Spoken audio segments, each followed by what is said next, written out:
Veľakrát ku mne príde človek, ktorý predtým, ako položím prvú otázku, má slzy na krajičku. A prvé, čo zväčša urobí, je, že sa začne ospravedlňovať.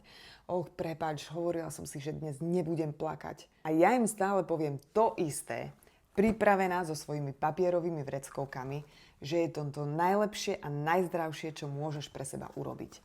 Plakať. Gordon Neufeld, kanadský vývinový psychológ, hovorí o tzv.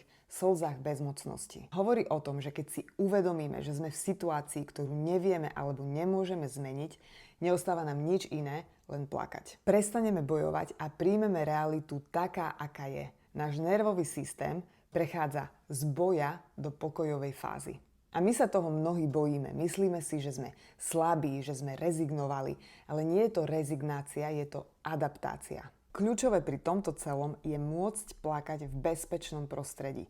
Pri niekom, kto je schopný vytvoriť priestor, kde sú slzy vítané. Lebo keď sme schopní tieto slzy v sebe nájsť a príjmeme to, čo sa nedá zmeniť, len vtedy sa konečne môžeme pohnúť ďalej.